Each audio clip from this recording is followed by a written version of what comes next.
Bonjour à toutes et à tous, ici Tristan Cotarba de l'Urban Gravity et aujourd'hui on se retrouve pour le premier tutoriel parcours de la chaîne YouTube. Alors aujourd'hui nous allons voir la technique du saut de chat. Alors le saut de chat se divise en deux parties distinctes, le Monkey Vault et le Kong Vault. Alors le Monkey Vault est utilisé pour aller chercher la longueur derrière un obstacle, tandis que le Kong Vault est utilisé pour aller chercher la longueur à l'avant de l'obstacle.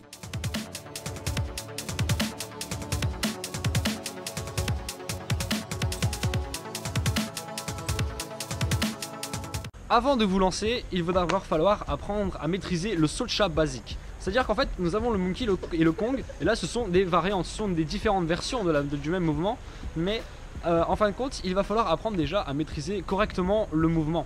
Et donc pour ce faire, il y a un exercice très simple à réaliser pour savoir si vous êtes actuellement capable de réaliser le saut de chat. Donc l'exercice pour voir si vous êtes actuellement capable de réaliser le saut de chat n'est pas réellement compliqué. Il suffit de trouver un muret, large de préférence pour apprendre, et de venir placer ses mains et d'essayer en sautant de passer vos jambes entre vos mains. Alors il va falloir faire attention à ne pas se cogner les genoux lorsque vous voulez monter vos jambes, c'est ça qui peut être dangereux dans le mouvement et qui peut faire peur. Maintenant que vous êtes confiant avec ce mouvement, donc va falloir le répéter, eh bien il va falloir essayer de faire la même chose et d'essayer de mettre vos pieds derrière l'emplacement où étaient vos mains. Alors pour ce faire, il faut bien se rendre compte que le saut de chat n'est pas de laisser les mains sur le mur en fin de compte. C'est vraiment l'erreur à ne pas faire. Pour un saut de chat, il faut enlever les mains, c'est une impulsion. Une fois que vous serez confiant avec ce mouvement, essayez de prendre une course d'élan de 2 ou 3 pas avant de vous lancer. Et faites exactement le mouvement que vous avez fait, mais avec l'élan. Et vous verrez que, vous devrez passer derrière le mur. Et une fois que vous passerez derrière le mur, essayez de pratiquer un maximum ce saut de chat là, cette version basique du saut de chat. Essayez de la pratiquer, Et une fois que vous vous sentirez très confiant là-dessus, vous pourrez essayer de comprendre la différence entre le Monkey et le Kong. Alors maintenant que vous avez vu ce que c'est qu'un saut de chat, nous allons apprendre les différentes techniques pour les deux versions du saut de chat. Donc alors dans un premier temps, nous avons travaillé avec le Monkey. Alors le Monkey, c'est la version qu'on pourrait qualifier peut-être de plus simple, mais c'est aussi celle qui demande le plus de rigueur au niveau de l'apprentissage de la technique pour aller loin derrière le mur. Alors pour s'entraîner à passer loin derrière le mur, dans un premier temps on pourrait venir prendre un morceau de bois par exemple comme celui-ci et venir le placer derrière le mur et essayer de viser au niveau de ce bâton de bois. Et au fur et à mesure du temps, au fur et à mesure où vous sentirez de plus en plus confiant à cette distance, vous reculerez le bâton. Et à un moment, vous vous rendrez compte que qu'en fait, vous allez aller de plus en plus loin. Et donc du coup, il arrive un moment où vous ne progresserez plus là-dessus et c'est parce qu'il y aura un défaut de technique. Peut-être que vous aurez intuitivement la technique pour le Monkey ou peut-être que vous ne l'aurez pas, et donc c'est pour ça que je vais vous expliquer tout de suite comment augmenter cette distance une fois que vous aurez atteint votre palier final.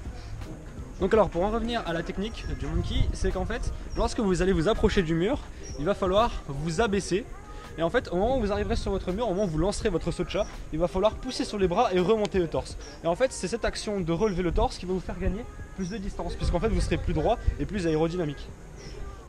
Donc alors, maintenant que vous avez vu le Monkey, nous allons voir le Kong. Alors le Kong c'est totalement différent du Monkey. En fait c'est l'exact inverse. Au lieu d'aller chercher loin derrière le mur, vous allez essayer de chercher loin devant le mur.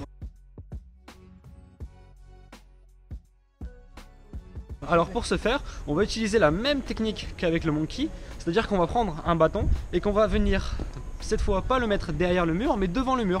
Et au fur et à mesure de vos entraînements, plus vous serez confiant sur ce mouvement, vous pourrez reculer le bâton et démarrer de plus loin.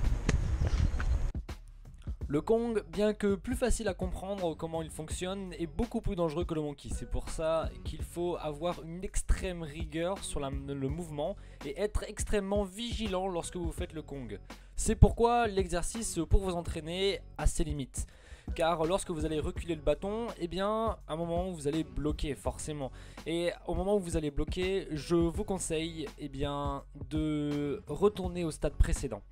Et de répéter le mouvement du stade précédent jusqu'à ce que vous soyez extrêmement confiant. Et une fois que vous êtes extrêmement confiant, reculez le bâton. Ne brûlez pas les étapes, c'est très important.